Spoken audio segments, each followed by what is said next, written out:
So let's talk about something we don't always like to talk about. We love it when God says yes, right? We celebrate the yes. We testify about the yes, but nobody prepares you for the moments when God says no. And not just a delay, not just a wait, but a real live no. And the thing is, you've prayed about it, right? You believe for it, right? You felt peace about it. And then it didn't happen.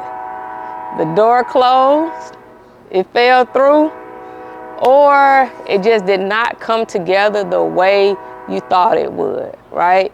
And if you're being honest, that's hard to process, because sometimes God saying no feels like rejection, and then it make you question yourself like, did I do something wrong? I must have misunderstood him. Was I not supposed to want that? And the thing is, when you don't understand it, your mind starts trying to fill in the blanks, right? And so it's like, well, if it's no to, you're just trying to figure out the why, but sometimes it's not even an answer to it. It's just simply no, and we don't like the no. And I think the reason it hits so hard is because we get attached to what it is that we was hoping for. We was wanting it to work out. We pictured it. We had it all planned out, right? We had built big plans around it. And when it didn't happen, it feels like something was taken away from us.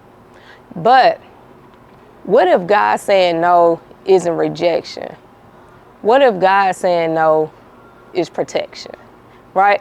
What if the thing that you were asking for wasn't that bad? It just wasn't right for where your life is going, right? It just wasn't right for you. And so I think there's a place in our walk with God where you become so rooted and trust in his plan that even disappointment starts to feel different. It still hurts. It still stings, because at the end of the day, we're still human.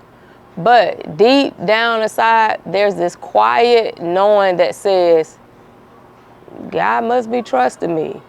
You don't really fully understand it. You don't have all the answers, but you trust if he allowed the door to close, it wasn't to harm you. It was more so to cover you. And in that place, even disappointment starts to feel like divine protection.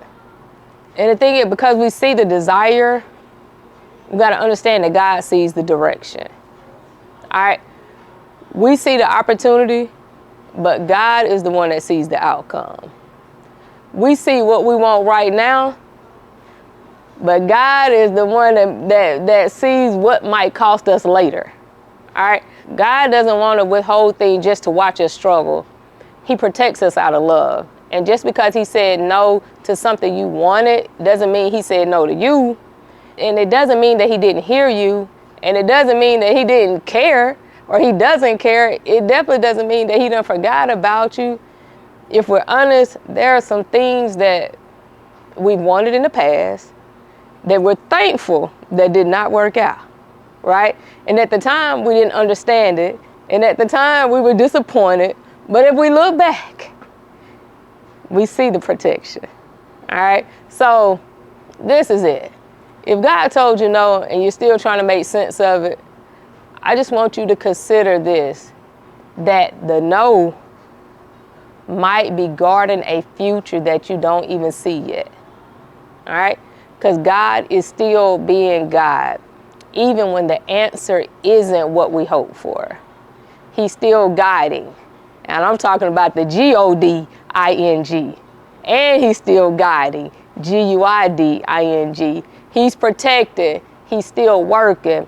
And sometimes the greatest act of love is not giving us what we asked for, but protecting us from what we did not see.